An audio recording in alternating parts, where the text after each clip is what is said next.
तो बच्चों आज मैं लेकर आया हूँ कक्षा 8वीं की हनी ड्यू किताब से the best Christmas present in the world पहले चैप्टर के क्वेश्चन आंसर्स। तो बच्चे ध्यान देंगे। Working with the text, for how long do you think Connie had kept Jim's letter? Give reasons for your answer. Connie had kept Jim's letter for almost 50-60 years or more since 1915. The reason is that the letter was dated December 26, 1914 and she was 101 years old when the narrator found it. It was written on the box that the letter should be buried with her. Why do you think the desk had been sold and when? तो बच्चों इसका answer है the desk was old and badly damaged, so it was probably sold after Connie's house caught fire. Her house had burned down and she was moved to a nursing home. The damaged furniture must have been sold as a junk. तीसरा question है बच्चों, why do Jim and Hans think that games or sports are good ways of resolving conflicts? Do you agree? They believe games like football or cricket are better because no one dies and people enjoy together. Yes, I agree because sports bring people together and teach teamwork and friendship. Next question बच्चों, do you think the soldiers of the two armies are like each other or different from each other? तो बच्चों इसका answer है the soldiers are just like each other. They all wanted peace, shared food, played football and sang songs together. They were friendly and kind, not enemies at heart. पांचवा question है बच्चों, mention the various ways in which the British and the German soldiers become friends at Christmas. तो इसका answer है बच्चों they become friends by wishing each other happy Christmas, shaking hands and talking, sharing food and drinks, playing a football match, singing carols together. Next question बच्चों, what is Connie's Christmas present? Why is it the best Christmas present in the world? तो इसका answer है Connie's Christmas present is Jim's letter. It is the best because she loved Jim very much and the letter made her feel as if Jim had come back to her. Do you think the title of this story is suitable for it? Can you think of any other titles? Yes, the title The Best Christmas Present in the World is suitable because the letter brought great happiness to Connie. Other possible titles are Jim's Last Letter, A Christmas Truce, A Gift from the Past.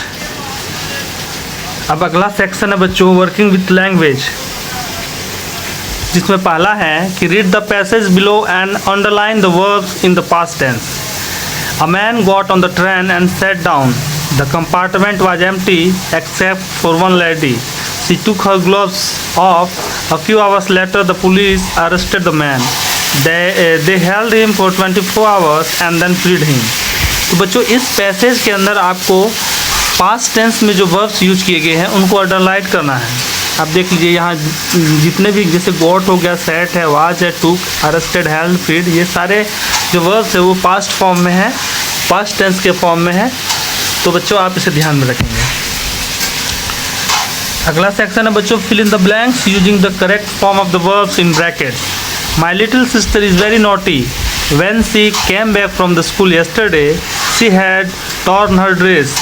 We asked her how it had happened. She said she had quarreled with a boy. She had beaten him in a race and he had tried to push her. She had told the teacher and he had chased her and she had fallen down and had torn her dress. तो बच्चों इन सारे जो खाली स्थान आपको देख रहे हैं इन्हें आपको भरना है और उसके ब्रैकेट में जो है वर्ब्स दिए गए हैं, पर आपको इस वर्ब्स के सही फॉर्म्स फिलअप करने हैं. तो मैंने आपको बताया था बच्चों कक्षा में भी कि आप इसके फॉर्म्स, इसके रूप को देखिए, इस सेंटेंस के रूप को कि my little sister is very naughty, मेरी जो छोटी बहन है वो बहुत बदमाश है. When she came back from school yesterday लग गया बच्चों, यानी कल की बात चल रहा है, यानी कल मतलब भूतकाल की. तो भूतकाल में आप कम, कैम, कम, तो दूसरा रूप क्रिया का कम का दूसरा रूप कैम लगाएंगे. तो van C came back from school yesterday, जब वो कल घर से आई थी, she had torn her dress, उसने अपने कपड़ों को फाड़ लिया था। ठीक है, इस प्रकार से ये जो पैसेज है जब पूरी तरीके से पास्ट टेंस में है और इसमें आप क्रिया के दूसरे रूप यानी कि वर्ब टू को ही सारे खाली स्थानों में भरेंगे। अब नेक्स्ट सेक्शन में आते हैं बच्चों, इसका आंसर आप देख लीजिए बच्चों। इन खाली स्थानों जितने भी ये फिल इन द ब्लैंक्स है उसका आंसर आप देख लीजिए। कैम है, टॉर्न है, asked, happened, said, had, quarrelled. फिर इधर आप देख लीजिए had beaten, had tried, had told, had chased, had fallen, had torn।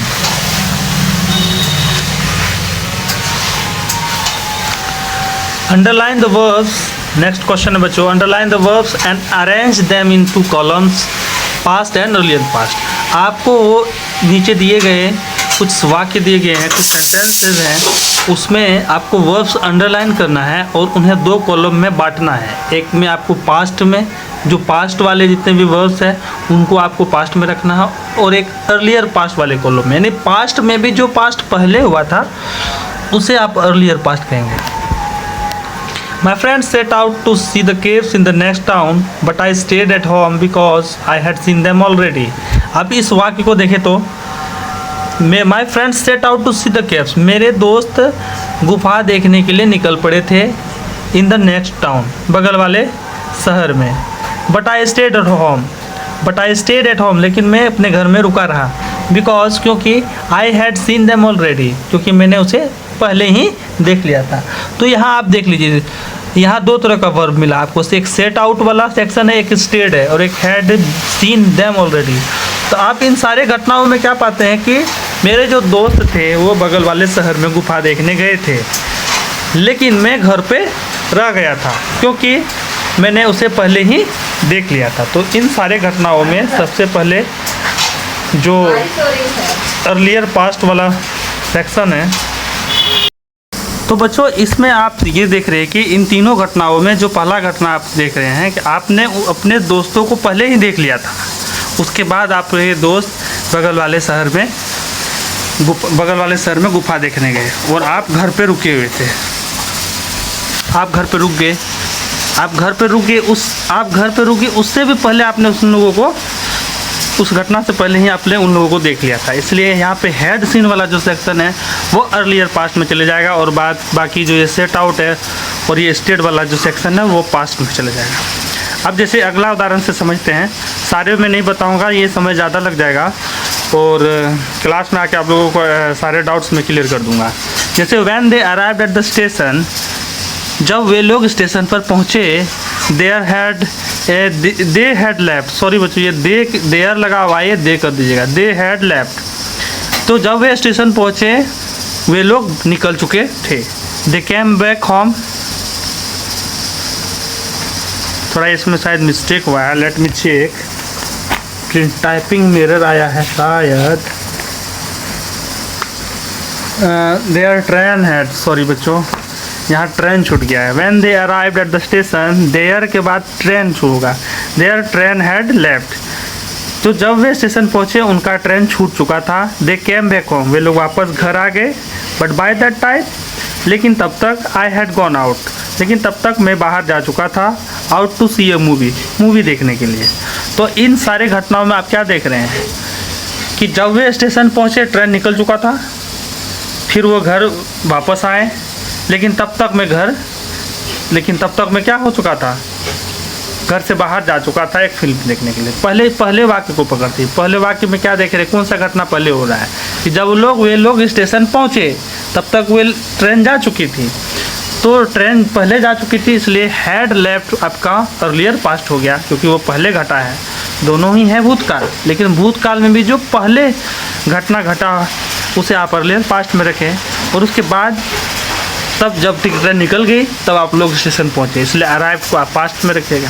उसी तरह से नेक्स्ट वाले वाक्य में देखिए, दे कैम बैक होम, वे लोग घर वापस आए।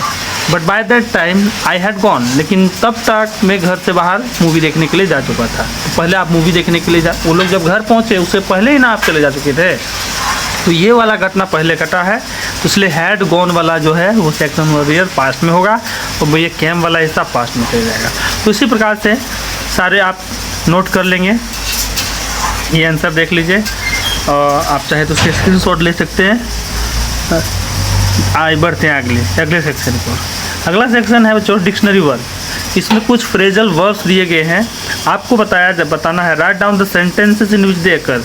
आपको उन सेंटेंसेस कहानी में से ढूंढ के उसको हूबहू उसी तरीके से लिखना है जिस प्रकार से स्टोरी में लिखा गया है, और आप किसी एक डिक्शनरी का सहायता लीजिए और इन सारे जो फ्रेजल वर्ब्स है उसके सारे मीनिंग आप लिखिए।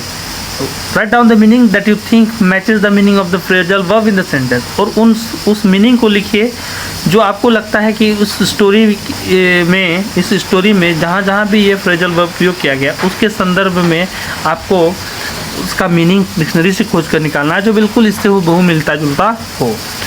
तो मैंने काम आसान कर दिया बच्चों आप लोगों के लिए। बर्न आउट का आप देख लीजिए। सेंटेंस यहाँ दिया हुआ है कि house number 12 turn out to be nothing but a burn out shell, the roof gaping, the windows boarded up. यहाँ आप देख रहे हैं एक कहानी स्टोरी में से एक लाइन मैंने उठाया है कि house number 12 burn out to be turn out to be nothing. यह हाउस नंबर 12 जो है वो कुछ नहीं महज but a burn out shell, लेकिन यह जला हुआ एक खंडहर, और इसका जो छत था वो भी मतलब छत भी क्या था, खुला हुआ था, मतलब छत में भी छेद थे। द विंडोज बोर्डेड अप, और जो खिड़कियाँ थी वो भी खुली हुई थी। इसका मीनिंग भी मैंने लिख दिया है, टू बी डैमेज और destroyed by fire. Burn out का मतलब होता है कि आग से खराब होना या नष्ट होना। जैसे मैंने ब्रैकेट में भी लिखा है कि Connie's house was destroyed in fire. Connie का जो घर था वो किसके कारण बर्बाद हुआ था, उसी आग के कारण बर्बाद हुआ था। तो बर्न आउट एक फ्रेजल वर्ब मिला आपको। उसी तरह लाइट अप एक फ्रेजल वर्ब है जिसका अर्थ होता है कि आप देख लीजिए, that was the moment her eyes lit up with recognition and her face became suffused with a sudden glow of happiness. तो लाइट अप का मीनिंग आप यहाँ देख लीजिए, टू सडनली बिकम ब्राइट और हैप्पी, अचानक से खुश हो जाना। Connie's face showed happiness when she saw the letter. जब कोनीज ने अपने चिट्ठी को देखा तो अचानक उसके चेहरे पर एक चमक, एक खुशी, एक अचानक जो चमक पैदा होता है, एक खुशी पैदा होता है, ठीक है, उसकी के लिए आप लाइट अप यूज करते हैं। अगला है फ्रेजल वर्ब बच्चों लुक ऑन। सेंटेंस में भी देख लीजिए, Hans Wolf and I looked on and cheered, clapping our hands and stamping our feet to keep out the cold. ये हैंस वॉल्फ और मैं आई लुक्ड ऑन का पहले मतलब समझेंगे तभी तो उसको आप जोड़ेंगे। तो इसका मीनिंग है to watch something without joining, किसी चीज़ को देखना लेकिन उस चीज़ में शामिल नहीं होना। जैसे आप उस घटना को देखिए, हैंस वॉल्फ और जिम मैकफेरसन क्या कर रहे थे कहानी में, जब आप पढ़िएगा तो वो दोनों बैठकर अपने सह मित्रों को फुटबॉल खेलते हुए देख रहे थे। तो आप देख रहे हैं कि वो दोनों बैठ के फुटबॉल अन्य दूसरे लोग खेल रहे हैं, दूसरे सोल्जर्स खेल रहे हैं, वो दोनों नहीं खेल रहे, वो दोनों बैठकर उस खेल का आनंद ले रहे हैं, इसलिए यहाँ लुक्ड ऑन लगा हुआ है। इसका मतलब कि किसी भी चीज़ को देखना लेकिन उस गतिविधि में बिना शामिल हुए। जैसे Jim and Hans watch others play football, जैसे जिम और हैंस दूसरों को फुटबॉल खेलते हुए देख रहे हैं, तो दूसरों को खेलते हुए देखना उसको ही आप लुक ऑन कहेंगे। एक है रन आउट, अगला है the snaps and the rum and the sausage had long since run out. Run out का मतलब हुआ टू फिनिश कम्प्लीटली और गेट एवर, मतलब पूरी तरीके से समाप्त हो जाना या ख़त्म हो जाना। तो स्नैप्स और जो रम थे, जो स्नैप्स थे और जो सॉसेज थे, वो लोग वो सारे के सारे क्या हो चुके थे, ख़त्म हो चुके थे। कीप आउट का मतलब बच्चों पहले समझिए। क्लैपिंग आवर हैंड्स, एक सेंटेंस में जो clapping our hands and stamping our feet to keep out the cold. Keep out इसका मीनिंग देखिए, to stop something from entering, किसी चीज़ को प्रवेश करने से रोकना, किसी चीज़ को अंदर प्रवेश करने से रोकना। इसी के लिए आप क्या यूज करेंगे, कीप आउट। जैसे दे वे are trying to protect themselves from cold, वे लोग खुद प्रयास कर रहे थे खुद को बचाने के लिए, किससे, ठंड से। वे लोग खुद को ठंड से बचाने के लिए प्रयास कर रहे थे, यानी कि वो ठंड को अपने शरीर के अंदर नहीं आने देना चाहते थे, इसलिए वे लोग क्या कर रहे थे, अपने हैंड्स को क्लैप कर रहे थे, ताली बजा रहे थे, स्टाम्पिंग आवर फीट, और अपने पैर को स्टाम्प कर रहे थे। ठीक है, जैसे कदम ताल आप लोग करते हैं वो स्टाम्प कर रहे थे। To keep out the cold, यानी कि उस ठंड को अंदर नहीं आने देना चाहते थे। इसका मतलब कीप आउट का जो मीनिंग हो जाएगा बच्चों, to stop something from entering. Next section क्या है, the table below contains a list of nouns and some adjectives. Use as many adjectives as you can to describe each noun. You might come up with some funny descriptions. तो इस table में बच्चों कुछ noun हैं, 4 noun दिए गए हैं, और इस सेक्शन में इस वाले कॉलम में एडजेक्टिव्स हैं। Adjectives circular, strip, enormous, multi coloured, round, cheerful, wild, blue, red, chubby, large, medium size, call. ठीक है, अब करना क्या बच्चों, आपको इन सारे जो जितने भी सारे नाउन हैं उसके लिए आपको ये एडजेक्टिव्स विशेषण यूज करने हैं, लेकिन वो भी क्या, फनी रूप में करने हैं। ठीक है, हो सकता है कि उसमें कुछ फ़नी भी आप कर सकते हैं, लेकिन कोशिश करें कि आप इन सारे नाउन को इन सारे एडजेक्टिव से कैसे डिस्क्राइब करते हैं। मैंने आप लोगों के लिए किया हुआ है, जैसे हाथी के लिए मैंने जो एडजेक्टिव चूज़ किए हैं वो सर्कुलर है, स्ट्रिप्ड, इनॉर्मस, मल्टी कलर्ड है। जैसे multi coloured enormous striped elephant with circular eyes, एक बहुत ही कई सारे रंग बिरंगा बहुत बड़ा इनॉर्मस स्ट्रिप धारीदार हाथी विथ सर्कुलर ईयर्स, जिसका जो कि कैसा कान है उसका, सर्कुलर, गोलाकार वृत्ताकार कान। उसी तरीके से मैंने फेस के लिए भी ये जो देख लीजिए आप, मैंने एडजेक्टिव चुना है, around chubby cheerful face with red cheeks and wild blue eyes. Round मैंने गोल, चबी मैंने थोड़ा मोटा चबी, मांसदार, चीयरफुल बहुत खुशी वाला फेस विथ रेड चीज, लाल cheek and wild blue eyes. Building के लिए देख लीजिए, large, medium size, tall. Adjective देख लीजिए, a large tall building next to a medium size one. Water के लिए भी मैंने क्या adjective, cold blue, the cold and blue water in the pond reflected the sky like a mirror. तो building के लिए हो गया, वाटर के लिए भी हो गया। ठीक है, अब आते हैं बच्चों हम लोग, नेक्स्ट सेक्शन है writing. Imagine that you are Jim, you have return to your town. देखिए बच्चों कुछ टाइपिंग एरर हो गया है, जैसे IMAGIN, सही तो है। Imagine that you are Jim, you have return to your town after the war. In your diary record how you feel about the changes you see and the event that occur in your town. You could begin like this. मैंने आप मान लीजिए कुछ देर के आप एक gym हैं, आप उस युद्ध के बाद अपने शहर लौटे हैं, आपको एक डायरी एंट्री लिखना है कि आप अभी कैसा फील कर रहे हैं ये सारे चेंजेस को देखकर। जब आप शहर आए वापस युद्ध के बाद, जब आपने वापस शहर आते हैं तो अपने शहर को देखकर आपको क्या फील होता है और कौन सारी घटनाओं आपके शहर में क्या क्या घटना घटती है, आप इसको आप अपने एक डायरी में एंट्री तौर पर लिखेंगे। आप कुछ इस प्रकार से इसकी शुरुआत कर सकते हैं। जैसे यहाँ पहले तारीख दे देंगे 25 दिसंबर 1919, इट इज़ क्रिसमस टुडे, आज क्रिसमस है, बट द टाउन लुक्स, लेकिन जो शहर है वो कुछ दिख रहा है, ब्ला ब्ला ब्ला। ठीक है, देखिए मैं क्या लिखा रहा हूँ, 25 दिसंबर 1990, it's Christmas today but the town looks so different, the war है चेंज एवरीथिंग, युद्ध ने सब चीज़ समाप्त कर दिया, the streets are quiet and many shops close, जो सड़कें हैं वो सुनसान हैं और मैनी शॉप्स आर क्लोज, और कई सारी दुकानें भी बंद हैं।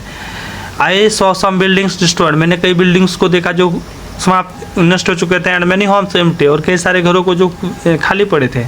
People I once knew are no longer here, वे लोग जिन्हें मैं जानता था वो अब नहीं रहे। I walk past the school where I use to teach, मैं उस स्कूल के बगल से भी गया जहाँ मैं पढ़ाया करता था। इट वॉज स्टिल स्टैंडिंग, यह अभी भी मौजूद था, but it looked old and lonely, लेकिन अब यह पुराना और अकेला दिख रहा था। So many young man didn't return from the war, कई सारे युवा लोग अभी भी युद्ध से वापस नहीं लौटे थे। I feel lucky to be live, मैं बहुत खुद को सौभाग्यशाली मानता हूँ कि मैं जिंदा हूँ, but my heart feels heavy, लेकिन मेरा जो दिल है वो दर्द से भरा हुआ है।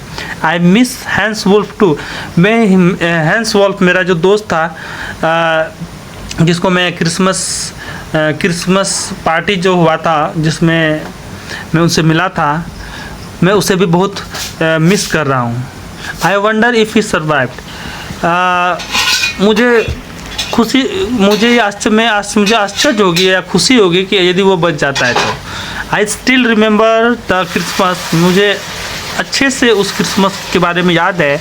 We spent in no man's land, जो हमने नो मैंस लैंड में बिताया था। The best Christmas of life, जो कि मेरे जीवन का सबसे बेस्ट क्रिसमस था। नाउ आई एम बैक, अब मैं वापस हूँ। बट एवरीथिंग फील्स स्ट्रेंज, लेकिन सब चीज़ बड़ा अजीब लग रहा है। I hope time will heal us, मैं आशा करता हूँ कि समय हम लोगों को चंगा करेगा, समय हमारे सारे घाव को भर देगा।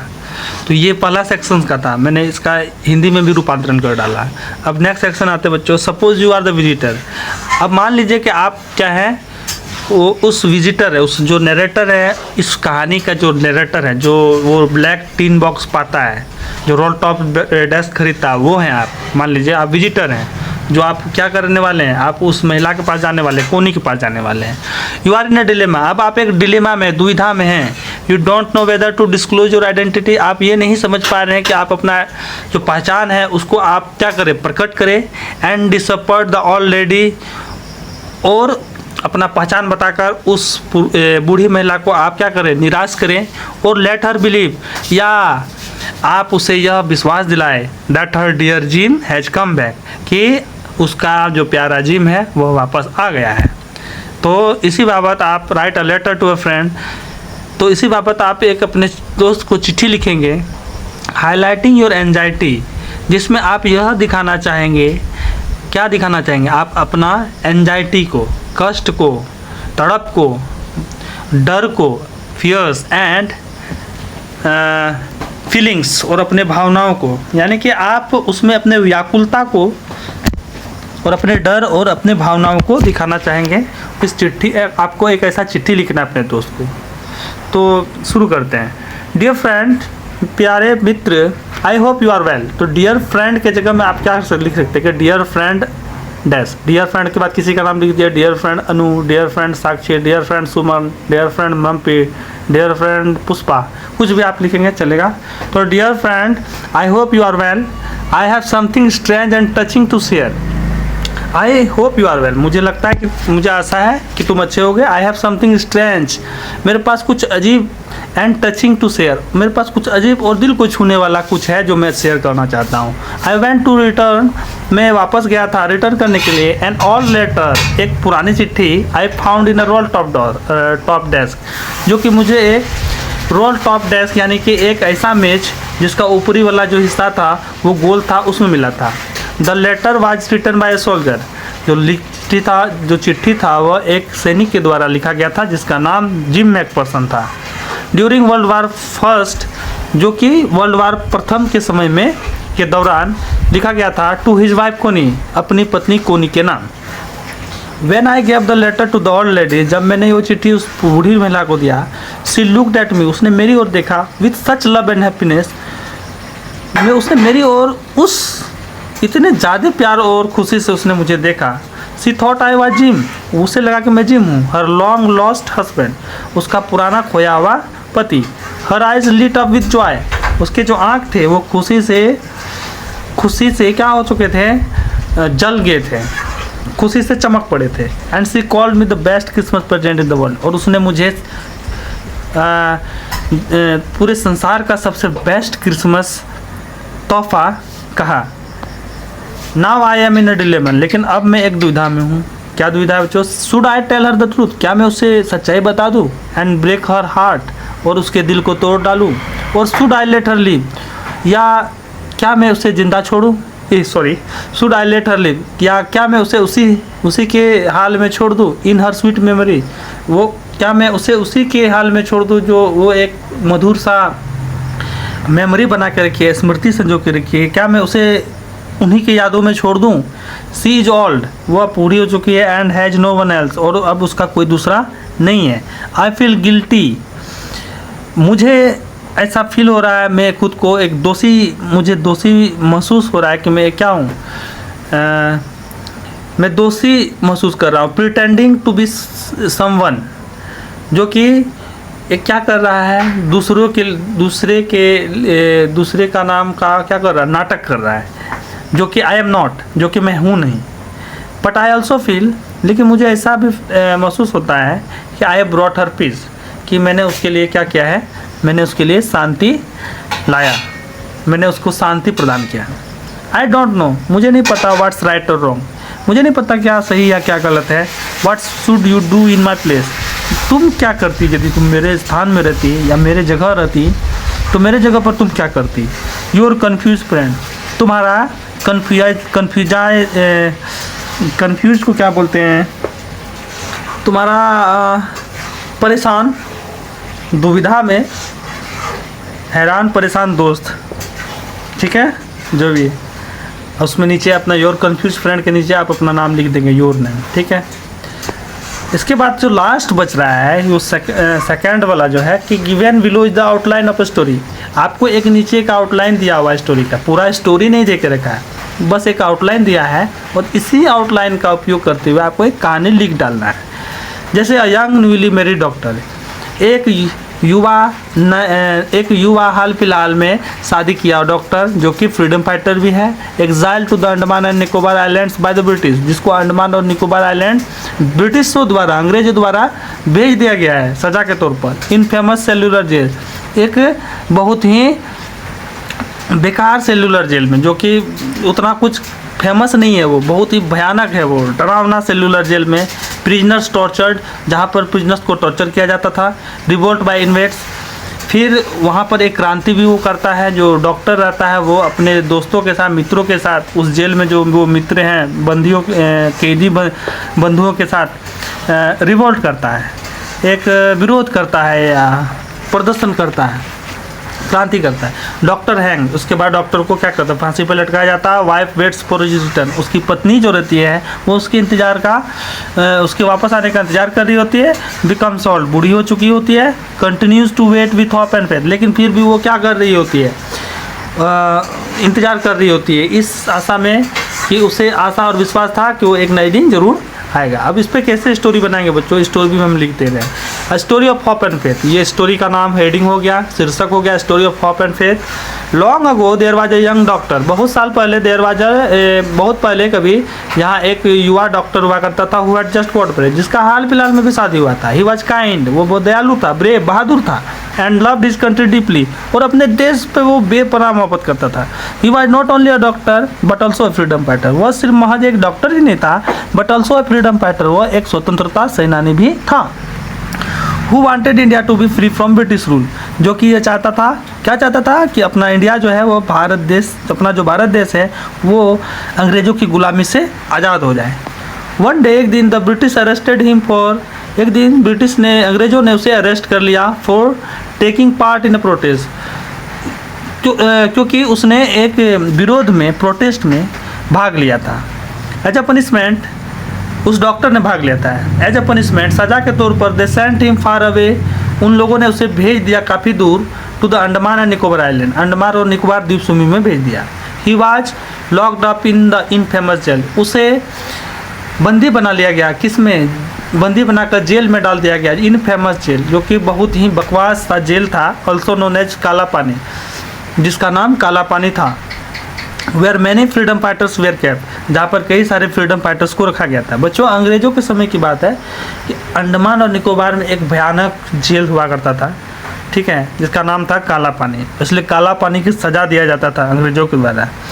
वो एक ऐसा जेल था बच्चों जिसके चारों ओर सिर्फ पानी ही पानी, समुद्र था और बीच में वो जेल था, और दूर दूर तक आज किसी भी प्राणी, जानवर, आदमियों का कहीं दूर दूर तक नामो निशान नहीं था, ऐसा स्थान था वह। आगे चलते बच्चों। Life in the jail was terrible, जो जिंदगी था जेल में बहुत ही भयानक, भयावह था। प्रिजनर्स वेयर टॉर्चर्ड, जो कैदी थे उन लोगों को टॉर्चर किया जाता था, परेशान किया जाता था, शोषण किया जाता, उत्पीड़न किया जाता था। And forced to work like slave, और उन लोगों को दास की तरह, दासों की तरह, गुलामों की तरह खटवाया जाता था। बट द ब्रेव डॉक्टर, लेकिन जो बहादुर डॉक्टर था, डिड नॉट गिव अप, लेकिन जो बहादुर डॉक्टर था उसने हथियार नहीं छोड़ा, उसने हथियार नहीं त्यागा, उसने अपने हाथ खड़े नहीं किए, वो हार नहीं माना। अलॉन्ग विथ अदर प्रिजनर्स, दूसरे प्रिजनर्स के साथ, he planned a revolt against the cruel jailers, उसने दूसरे कैदियों के साथ एक क्रांति करने का ठाना। किसके खिलाफ? क्रूअल जेलर्स के खिलाफ। जो निर्दयी जेलर थे, उस जेल के जो मालिक थे, उस जेल के जो सेनापति थे, उनके खिलाफ उन्होंने एक क्रांति प्लान किया। सैडली द रिवॉल्ट पे, लेकिन बहुत दुख की बात है, दुख के साथ करना पड़ रहा है कि जो क्रांति था, जो रिवॉल्ट था, वो फेल हो गया। द ब्रिटिश पनिश्ड हिम, तो अंग्रेज़ों ने उसे सजा दिया। पनिशमेंट ने सजा देना होता है। The punished him by hanging him, hanging मतलब फांसी पर लटकाना, उसे फांसी पर लटकाने का सजा दिया अंग्रेज़ों ने उसे। द न्यूज़ नेवर रीच्ड, जो नया समाचार था कि उसे फांसी पर लटका दिया गया, वो कभी भी उसके वाइफ तक, उसके पत्नी तक पहुंचा ही नहीं। हिज यंग वाइफ, उसकी जो जवान पत्नी थी, who had always waited for his return, जो कि हमेशा उसके आने का इंतजार करती रहती थी। नेवर गेव अप होप, कभी भी आशा नहीं छोड़ी। सी ग्रू ओल्ड, वो बड़ी हुई, बूढ़ी हुई। बट एवरी डे, लेकिन हर दिन, सी लुक्ड एट द रोड, वो हर दिन क्या करती, सड़क पर देखती थी। Hopping he would come back, इस आशा में कि वो आ जाएंगे।